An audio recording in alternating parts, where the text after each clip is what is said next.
Pamene taona a president adziko lino Dr. Lazarus Chakwera kuti anakafika ndithu kunyumba kwa Lucius Banda mene anakaona mene zili zinthu meneko ndipo posero apa akhala akufika kuno patikudikira amene portfolio chese ndi mmodzi mwa anthu amene adaphunzira zambiri chokera kwa Lucius Banda amene ndi Mlaka Maliro McDonald Mlaka Maliro pepani kwambiri facha amene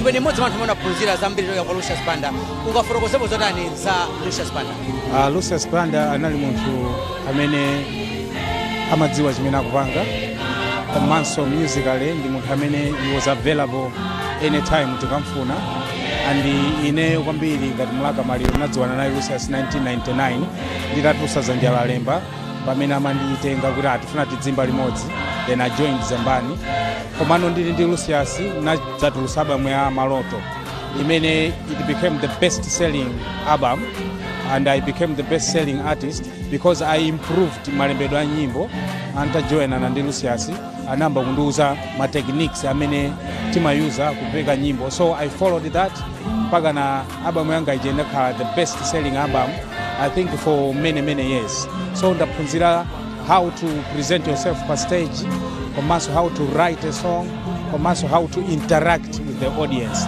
But apart from music, bodine ndimakhala kubalaka kokuno, we became family friends.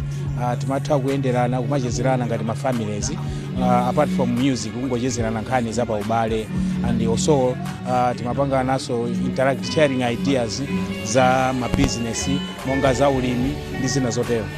Ndi Lucius Banda ndimene wafotokozeramu si munthu wamba kwa iwe Mlaka udzankumbukira bwanji Lucius Banda?